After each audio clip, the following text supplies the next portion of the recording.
अच्छा उमर, ये बताइए कि अभी आने वाले दिनों में कोई है आइडिया कि कोई अच्छे ड्रामे जो आप रेकमेंड करें कि हम देखें? देखिए, ड्रामे जो है इस वक्त शरपसंद चल रहा है। मेरा ख्याल है 10-11 एपिसोड्स हो गई हैं उसकी। नुमान एजाज का कोई मैच नहीं है, कोई कुछ भी कर ले। 89 में आएगा वो ड्रामा आया था पतझड़, या 90 में आया था। मैंने 90 में देखा, मैंने क्रिस्टोफर रीव की शक्ल का आदमी कौन है, कहाँ से आया, सुपरमैन के एग्जैक्टली कहाँ से आया। जो उसको रिसर्च का कोई तरीका तो था नहीं, तो यही समझते थे कि नुमान भाई जो है वो टीवी के एक्टर हैं। जब रिसर्च की, फिर एक दफ़ा उनका इंटरव्यू किया, मैंने कहा तूफानी बिजलियाँ फिल्म की थी उन्होंने। अबे तुझे कहाँ से मिल गई?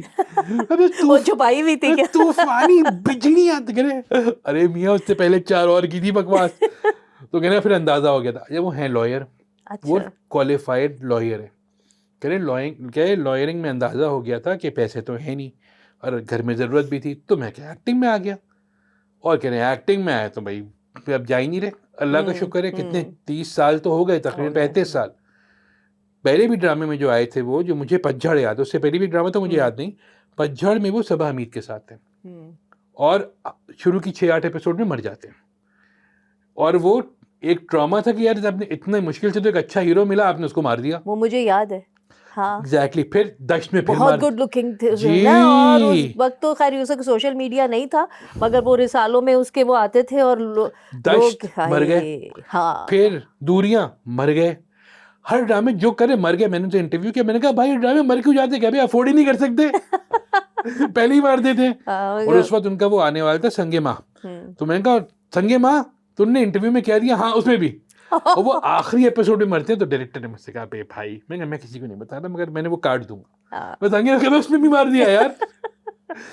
तो आप सोचिए क्या एक्टर है वो आदमी, कि बिस्मिल में वो बने जो टीटी, और अपनी सेक्रेटरी से शादी कर ली, हर आदमी नफरत कर रहा है उनसे।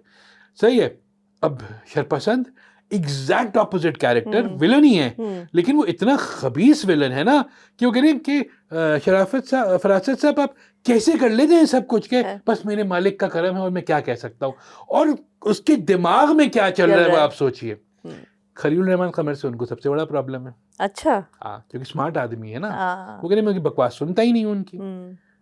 शुरू में किया होगा मेरा ख्याल है, का मुझे याद नहीं है, लेकिन ये कि वो किसी का सोचते ही नहीं है ना, कोई गलत बात है तो गलत बात है।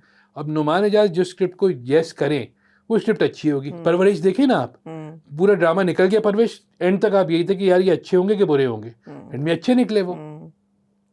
तो इस शरपसंद तो